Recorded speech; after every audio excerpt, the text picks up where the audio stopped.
नमस्कार दोस्तों, जैसा कि हमने आपको अपने पिछले वीडियो में बताया था कि कैसे छत्रपति शिवाजी महाराज की मृत्यु के बाद उनके पुत्र संभाजी ने स्वराज की गद्दी संभाली, लेकिन उनके ही अपनों के धोखे के कारण औरंगजेब ने उन्हें कैद करके कैसे 40 दिनों तक दर्दनाक यातनाएं दी और इन 40 दिनों तक क्यों मराठा शक्ति संभाजी को बचा नहीं पाई। हिंदुलॉजी फैक्ट के आज के इस वीडियो में हम आपको इसके आगे की इतिहास की वो कहानी बताने जा रहे हैं जिसे हाल ही में रिलीज छावा मूवी में भी नहीं दिखाया गया है। आज के इस वीडियो में हम आपको बताएंगे कि कैसे वीर मराठा मावलों ने औरंगजेब से संभाजी महाराज की मौत का बदला लिया, जैसा कि हमने आपसे अपने पिछले वीडियो में वादा किया था। तो चलिए मराठों की इस वीरता की कहानी को शुरू करते हैं। कहा जाता है कि संभाजी महाराज की मृत्यु के बाद मुगलों ने उनके शरीर के टुकड़े करके नदी में फेंकवा दिए थे। बाद में मराठों ने इन्हीं टुकड़ों को इकट्ठा कर संभाजी महाराज का अंतिम संस्कार किया था। संभाजी महाराज के इस बलिदान के बाद बटे हुए सारे मराठा सरदार आपस में एकजुट हो गए।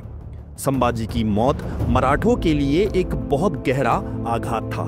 संभाजी के बलिदान ने हर एक मराठा को आपस में जोड़ दिया और मराठों ने एक होकर औरंगजेब से संभाजी की मौत का बदला लेने की कसम खाई।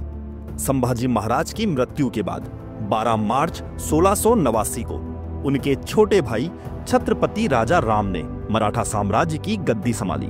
राजा राम को संभाजी महाराज की पत्नी येशुबाई ने छत्रपति चुना था।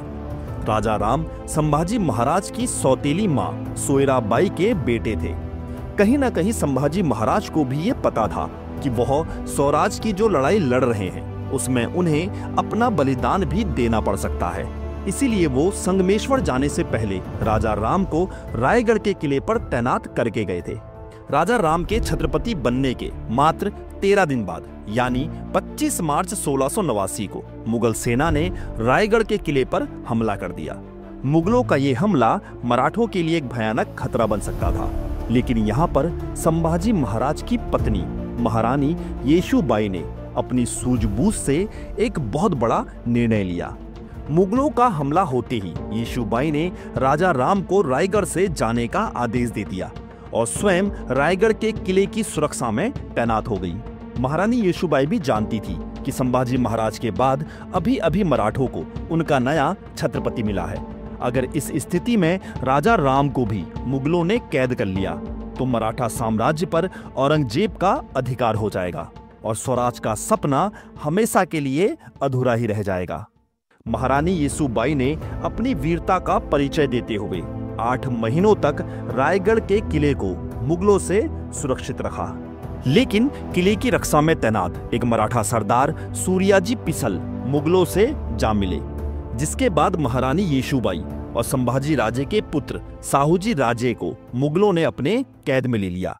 अब यहाँ पर एक बात ये जानना भी जरूरी है कि येशुबाई और साहूजी को कैद करने के बाद भी औरंगजेब ने इनकी हत्या नहीं करवाई।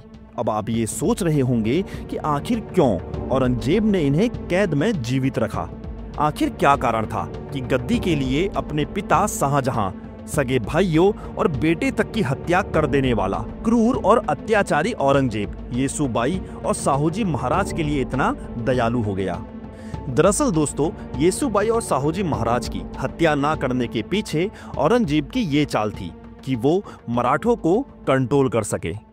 येशुबाई को कैद करके रायगढ़ का किला जीतने के बाद औरंगजेब को ये पूरा विश्वास हो गया कि अब वह पूरे दक्कन पर अपना अधिकार कर सकता है।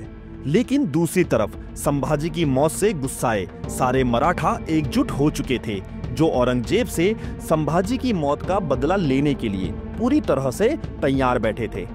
रायगढ़ के किले से पलायन करने के बाद छत्रपति राजा राम मुगल सेना से बचते हुए पहले प्रतापगढ़ और फिर विशालगढ़ के किले पर पहुंच गए।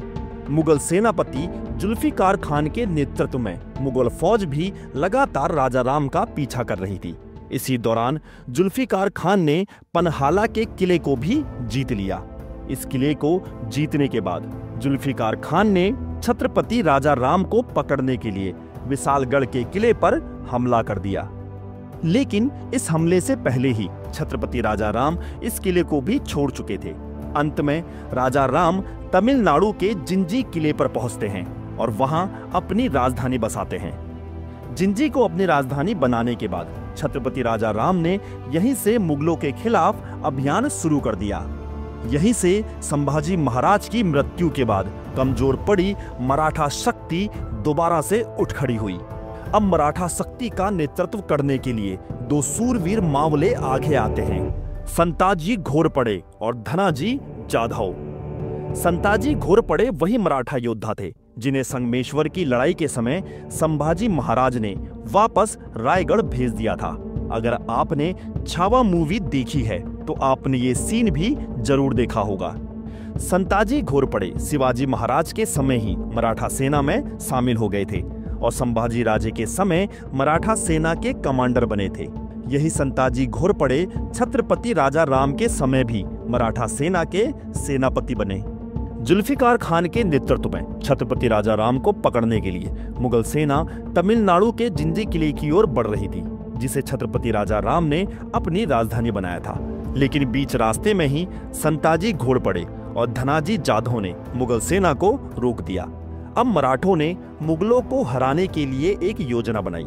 इस समय तक मुगलों ने पूरे महाराष्ट्र और उत्तरी कर्नाटक को अपने कब्जे में ले लिया था। छत्रपति राजा राम ने महाराष्ट्र और कर्नाटक में तैनात मुगल फौज के बीच दरार डालने की योजना बनाई।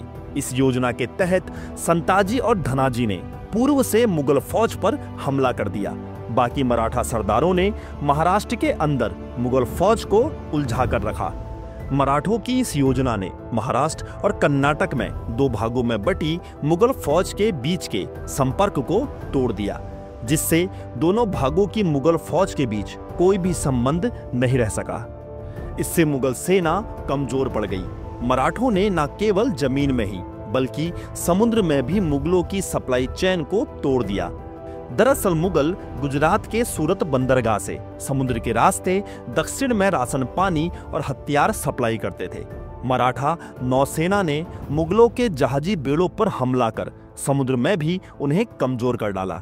मराठों ने अलग अलग हिस्सों में मुगल फौज को फंसा कर रख दिया और इसी का फायदा उठाकर मराठों ने धीरे धीरे मुगलों को हराना शुरू कर दिया। औरंगजेब भी किसी भी हाल में दक्कन को छोड़ना नहीं चाहता था, इसलिए उसने एक से बढ़कर एक तमाम मुगल सरदारों को मराठों को हराने के लिए भेज दिया। लेकिन छत्रपति संभाजी महाराज की चिता की आग की लपटों ने हर मराठा के मन में हिंदवी स्वराज की चिंगारी को भड़का दिया था। मराठे बेचैनी से अपने राजा की मौत का बदला लेने के लिए तैयार बैठे थे। इसी समय मराठों के पास खबर आई कि औरंगजेब तुलापुर में डेरा डाले बैठा है। ये वही जगह थी जहां संभाजी राजे की क्रूरता से हत्या की गई थी।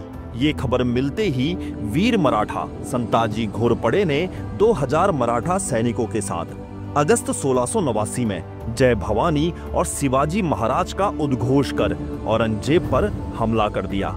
संताजी घोरपड़े और उनके 2000 मराठा मावलों ने तुलापुर की मुगल छावनी में मौत का तांडव मचा डाला। मुगल छावनी में मराठों के इस कत्लेआम को देखकर औरंगजेब इतना घबराया कि वह अपनी जान बचाकर भाग खड़ा हुआ। कहा यह भी जाता है कि इस समय औरंगजेब ने अपनी बेटी के शिविर में छुपकर संताजी घोरपड़े से अपनी जान बचाई थी। जिस मुगल सेनापति मुकरब खान ने संभाजी महाराज को धोखे से बंदी बनाया था, उसे औरंगजेब ने महाराष्ट्र के कोल्हापुर और कोंकण प्रांत का सूबेदार नियुक्त किया था। दिसंबर 1689 में मराठों ने मुकरब खान की सेना को भी घेर लिया और इसकी सेना को घेरकर मराठों ने हर हर महादेव की गूंज के साथ मुकरब खान की सेना को काटना शुरू कर दिया। इस भयंकर युद्ध में मुकरब खान का सामना संताजी घोरपड़े से हुआ। इस युद्ध में संताजी घोरपड़े ने मुकरब खान को बुरी तरह से घायल कर दिया। खून से लथपथ पड़े मुकरब खान की जान बचाने के लिए मुगल सेना उसे जंगल में लेकर भाग गई, लेकिन मुकरब खान के घाव इतने गहरे थे कि उसकी तड़प तड़प कर मौत हो गई। इस तरह मुकरब खान को मारकर मराठों ने मुकरब खान से संभाजी महाराज की मौत का बदला ले लिया। इसके बाद 14 दिसंबर 1692 को संताजी ने औरंगजेब के आर्मी जनरल अली मर्दान खान को भी हराकर जिंजी के किले में कैद कर दिया। संताजी और धनाजी केवल यही नहीं रुके। अली मर्दान खान को कैद करने के कुछ दिनों बाद ही इन्होंने राजा राम का पीछा करने वाले मुगल सेनापति जुल्फिकार और उसकी सेना को इस कदर हराया कि जुल्फिकार खान मराठों के सामने शांति की याचिका लेकर पहुंच गया था। संताजी के नेतृत्व में मराठा शक्ति बढ़ती जा रही थी। अब मराठों का मुगलों को हराने का दौर शुरू हो गया था। इसी दौरान 1695 में संताजी घोड़पड़े ने एक मुगल सरदार कासिम खान से लड़ाई लड़ी।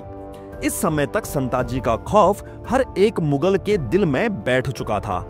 औरंगजेब का इतिहासकार काफी खां भी संताजी के बारे में लिखता है कि जिस किसी भी मुगल सैनिक का संताजी से सामना होता था उसके दो ही परिणाम होते थे, या तो वह युद्ध में मारा जाता था या युद्ध का मैदान छोड़कर भाग खड़ा होता था। संताजी ने जब कासिम पर हमला किया तो वह डर के मारे चित्रदुर्ग के डोडेरी के मुगल किले में छिप गया। संताजी ने इस मुगल किले को चारों ओर से घेरकर राशन पानी की सप्लाई चेन ही तोड़ डाली। इस किले में छिपे मुगल सैनिकों की ऐसी दुर्दशा हुई कि राशन की कमी होने पर वो लाशें तक खाने लगे थे। मुगल कमांडर कासिम खान इस कदर डरा हुआ था कि उसने किले के अंदर ही फांसी लगाकर आत्महत्या कर ली। ये संताजी का ही खौफ था कि कासिम उनसे लड़ा नहीं बल्कि उसने आत्महत्या कर ली। अब मार खाए मुगलों ने भी अपनी शक्ति को बढ़ाया और मराठों की गुरिल्ला युद्ध नीति को गहराई से समझकर 8 जनवरी 1698 को जिंजी के किले पर चढ़ाई कर दी। लेकिन छत्रपति राजा राम यहाँ से भी बच निकले। यहाँ पर वही सिरके परिवार ने छत्रपति राजा राम की मदद की जिस परिवार ने संभाजी महाराज से गद्दारी की थी। सिरके परिवार ने राजा राम को मुगल शिविर में छुपाकर पहले वेल्लोर और फिर विशालगढ़ जाने के लिए सेना और घोड़े प्रदान किए। 20 सालों से भी ज्यादा समय तक मराठों से लड़ते लड़ते अब तक मुगलों का खजाना खाली हो चुका था और मुगल सेना भी लगभग 1/4 ही बची हुई थी। ऐसे हालातों में मुगल सरदारों ने औरंगजेब को सलाह दी कि दक्कन का सपना छोड़कर अब हमें वापस दिल्ली लौट जाना चाहिए। लेकिन इसी दौरान संताजी की दुखद मृत्यु हो गई। संताजी की मौत की खबर सुनते ही औरंगजेब के मन में फिर से दक्कन को जीतने की उम्मीद जग गई। औरंगजेब ने फिर से दक्कन को जीतने का प्रयास शुरू कर दिया।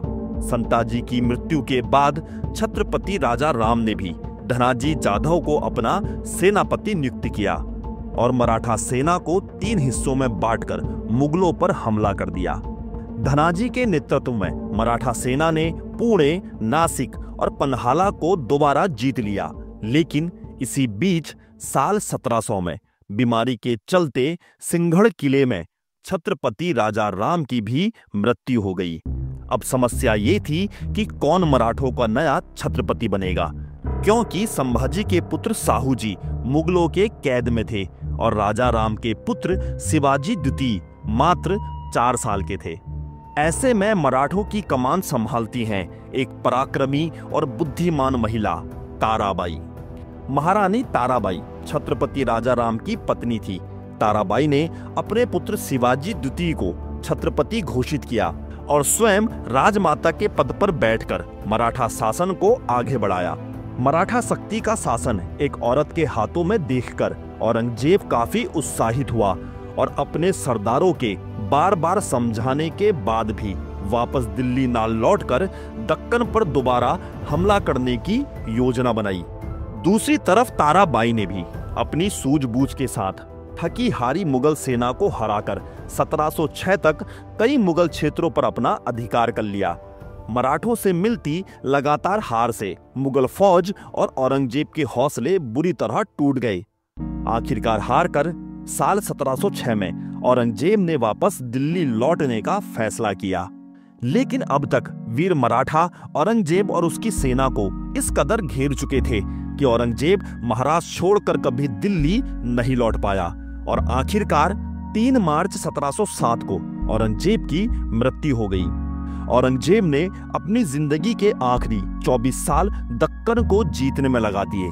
लेकिन वह दक्कन को कभी जीत नहीं पाया और अंत में बुरी तरह बीमार पड़कर दक्कन में ही दफन हो गया।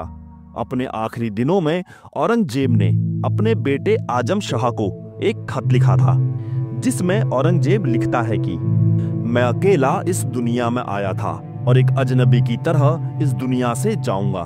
मैं नहीं जानता कि मैं कौन हूं और मैं क्या कर रहा था। मैंने जो कुछ भी किया उसने बस दुख और निराशा छोड़ी है। अल्लाह मुझ पर रहम करे। मैं एक बादशाह के तौर पर नाकाम हो गया।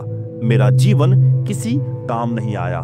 मेरा अल्लाह चारों ओर मौजूद है, लेकिन मैं इतना बदनसीब हूं कि जब उनसे मिलने की घड़ी आई तब भी मैं उनकी मौजूदगी महसूस नहीं कर पा रहा। शायद मेरे गुनाह ऐसे नहीं जिन्हें माफ किया जा सके। मरते समय औरंगजेब पागलों की तरह बड़बड़ा रहा था। मरने के बाद उसके शरीर को दिल्ली तक नहीं ले जाया जा सका।